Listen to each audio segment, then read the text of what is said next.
So let's talk about music, man. You were present for a very big moment in hip hop history that eventually came out of one of the biggest songs.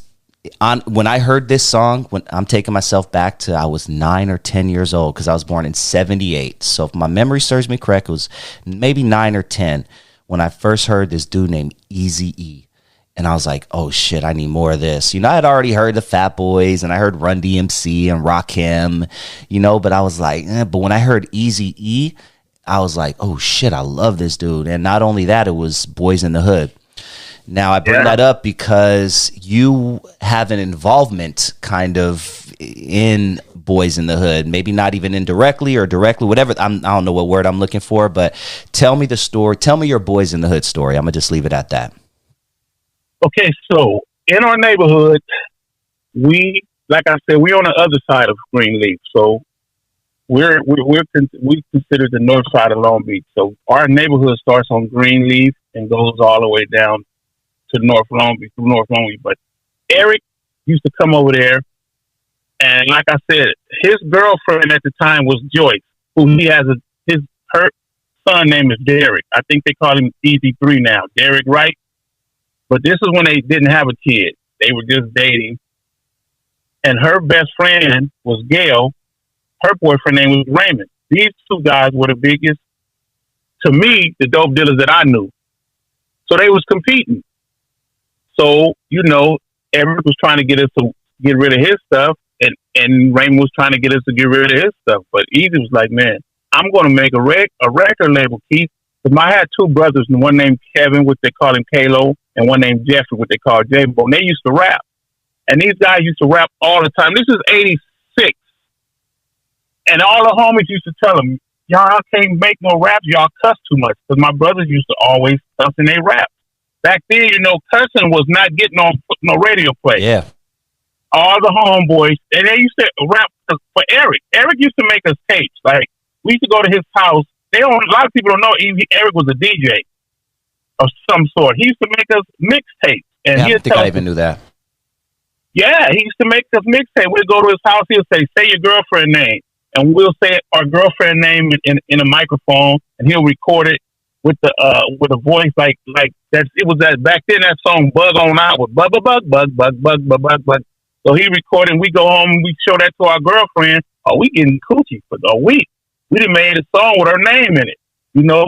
He'd do that, man. And so we used to listen to him on new records, and he said, man, I'm finna get into the music business. So I used to sing. I still sing, actually. And my brother name was rapper. So this day, he came to the Boulevard, which is my neighborhood. He picked me up. He picked my brother up. And he picked this other guy named Roderick, who used to beatbox. Back then, he was a beatbox. He used to beatbox like the Fat Boy. But I got another guy I introduced, Eric, who I think he put on that song, L.A. is a Place. I'm not sure, but I think that's the guy I introduced, Eric. He was a whole different beatbox dude. And I called Eric, and Eric came. Eric picked that dude up and said, we're going to the studio right now. And I never heard from him again. But he's the one that was beatboxing on L.A. is a Place. Okay. That song. I think that's him. I'm not sure. I'm not 100% sure, but I think that's the dude because this dude was a bad beatboxing dude. And he wasn't even from our neighborhood. I just met him like maybe a week before, and he used to beatbox. And I said, yeah, well, I got a buddy named Eric that does music. So this happened. We ended up going to, now I'm not sure if it was Dre's house or Lonzo's, but it was the last day of the LA street scene in 86. This was the last time they had it in LA because they was gang fights or gang violence or something. What was the LA street scene, fam? Is that the LA County Fair?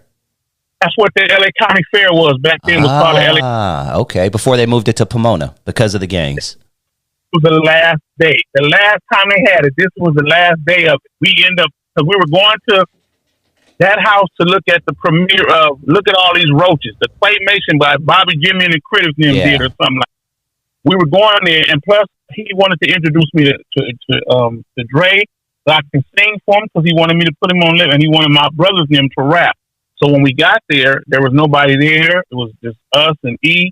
And I think, I'm not sure if the dudes from HBO was there, but I remember getting We got to break this down real quick. Sorry for everybody who doesn't know, because HBO Homeboys Only are the ones who originally were supposed to do the Boys in the Hood song until Eazy-E ended up doing it with Dre, right? Exactly. Yep. And there's a famous scene in Straight Outta Compton. Were they really from New York, or do you remember that part? Jersey. I think they were from New Jersey. Okay. But I remember they was dressed like LL Cool J. One of them had a all turquoise on with turquoise Pumas, turquoise a Kango hat. The other one had on burgundy Pumas. And my brother had on a shirt that said Kev Dog. No disrespect to the blood, but BK. And they was like, "What are you? You from Brooklyn?" He's like, "No, this means BK." No.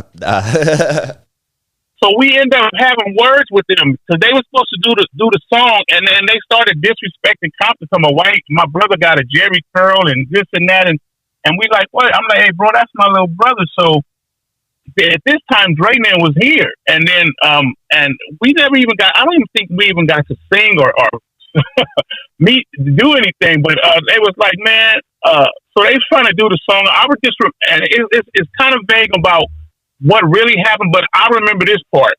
They didn't know what a 6'4" was. They didn't know what ganking. He was saying ganking. So they was like, man, we don't want to do this song because if we go back to the East Coast, they're gonna know somebody from California wrote a song for us. So basically, they was getting disrespectful. Me and my brother got up and we was ready to fight them. So they was like, man, we ain't got to do that. We out of here. So then they left, and that's the part of the movie that I said, me and my brother actually got into it with these cats. My brother Kevin and myself, we got into it with them cats. I remember like it was yesterday. And Dre was like, damn, Eazy, what's going on? What your boys come to do? They come to do music or do they come to gang bang? And Eazy, he said, or Eric, he said, I guess they came to do both. And I remember, and he said, well, now ain't nobody to do the song. And they was like, well, E, won't you try it? Eric, I remember specifically, he said, man, I ain't no motherfucking rapper. I sell dope. I'm a dope dealer. And then we was like, man, try it. Eric, try it. E, try it. He was like, nah. And then he grabbed a paper. He did it. He was doing it like he was playing bullshit. And he was like, messing up on purpose, basically. And then Dre kept putting it on it. Come on, man. Do it like this, do it like that. Next thing you know, he did it. He got mad. He grabbed it. He did it for real. And like the movie said, we all looked and said, man, that shit was hard. We were like cruising down the street in my 6'4", jocking the bitches, slapping the hoe. We was like, damn, that shit is hard. And yep, and that's what happened, bro. Me and my brother was there. That was the first time he ever did that. But I know it's Hollywood and they got to make. But yeah, and then Lonzo might remember that. Yeah, that had to be Lonzo's house then, because they definitely recorded it there. So that was 100% Lonzo's house. This was the first time that he did it. So I'm not saying they recorded that actual time, but this is the first time they asked him to do it. Gotcha. So I'm sure, yeah. I don't know where they recorded it, I'm sure. But this is when we actually ran off them dudes from HBO. I remember their names. One name was Satin and one name was Latin. And that wasn't on the movie, so I wouldn't know this. Damn, say those names again? Satin and Latin. Satin and Latin. Yep. I want all my hip-hop fans out there, not my hip-hop fans, my hip-hop nerds, my hip-hop enthusiasts, go down that rabbit hole because my man is telling the truth right now. Satin and Latin. Yep. Look that shit up. HBO, and I'm thinking they were from Jersey. I'm not sure they were from New York. I think they were from Jersey, but HBO, it was from Homeboys Only, and they were Eazy's group. And I think Q wrote. And I know for sure that day, Rand wasn't even in that studio at that time. He wasn't in the studio when we did that. Rand wasn't there. Because I rode with Eazy in his Jeep.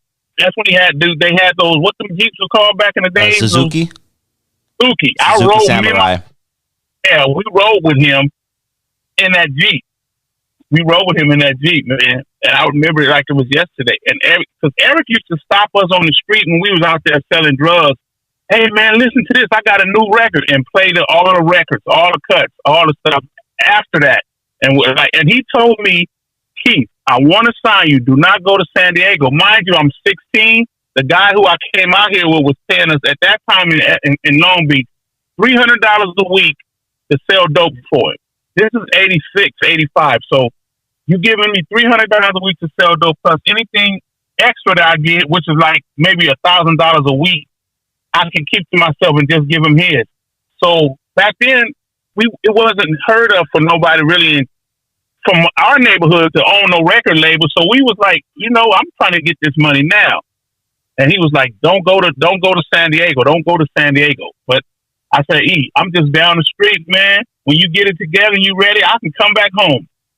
Because my boy was moving to San Diego. He said, I'm going to give you $500 if you come to San Diego with me. And not only that, when you get off the Greyhound, I'm going to hand you $500 cash in your hand. I'm 16, man.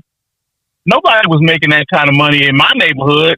So I took the offer and end up going out there, coming out here. I end up going to jail on my way to court in 87. I see Eazy and NWA performing at the Civic Center. I'm handcuffed. I said, God damn. My boy made it. My boy made it. And he actually called, he actually came to the hood where we at out here. They brought him out here. He came and kicked it with us, with them, while he did his show, before he did his show. But yeah, man, that's how that happened. Yep. And I was like, man. But I always said that God has his ways, man. I wouldn't never have my 11 kids if I had 2. I had 9 more kids out here if I would. But I always wondered what would have happened if I'd have stayed out there and sung, man. Because I still sing, man. I love to sing, and I don't like to talk about the dead, but I was doing that Nate Dogg stuff way before Nate Dogg was, man. If you talk to any of my homies from my neighborhood, they'll tell you I was singing on the porch, cussing. It's a Long Beach thing, right? Like we were just smooth like that. Because even Domino, like there was like Long Beach just had this. Yeah, man, that's dope. Remember Domino too? Yeah, even Domino was doing it before Nate. You know what I'm saying? But it's like people, they don't know who do it first, but he made it famous. Like, because a lot of people didn't even want R&B in their singing and stuff, man. But yeah, man, because I think I was supposed to be going to sing with, I don't know if it was Miss Shirley or was the girl before her that sung I Don't Want to Be Lovers Before We're Friends. Because a lot of people don't know that. Mona Lisa. A lot of people don't know that song came out before You Turn Off the Light. And it actually sounds alike. Both of them songs sound alike. But we was bumping that, man, back in the day. Because that's when bumping that, LA Dream Team, the LA Wrecking Crew, all them cats was what we listened to before we started listening to really rap. Besides Sugar Hill Gang, I grew up with on them, man. Ice-T, Potty T, Miss Master Spade, Miss Master Ken. I grew up on that, man. And my brother and them really wanted to rap, and while they rap, I sing. And we was like that, man, but, it didn't happen. But yeah, man, I remember that, man. That's my boy, man. My boy. Man, rest in peace, Eazy-E. And thank you so much, Big Kapone, for sharing your story, man. Is there any shout outs you want to give, man? The floor is yours, dude. Man, I just want to shout out to all of y'all out there doing this positive stuff, man. That's a good thing, man. And I like to see when the B's and the C's get together, man, and stop all that beef. I'm seeing a lot of podcasts where it's still a little beef, but it's a lot of Bloods and Crips together, and ain't no beefing. And that's how I was. See, that's how I was when they started saying CC Rider. We was all one, man, and that's really when I stopped banging. When we Crips started killing Crips too much, I said, man, I don't want to be part of that no more. So I left it alone. But I like to see that, man. And shout out to Melly Mel, man, Kev Mack, the Hood Postman, Kev Mack, the GOAT. Gertz, man, man. I shout out to that.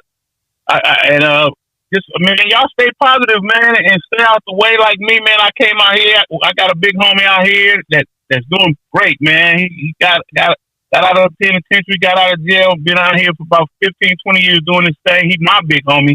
I ain't gonna say his name because he don't like the social media, but we out here chilling, man. We getting it together, trying to take care of our families and do the right thing, bro. Thank you, Big Kapone. I would love to have you on in the near future, man. I love your vibe, and I would just love to have you maybe come on every once in a while and drop some positive gems on my show, man. Can I hit you up in a few months?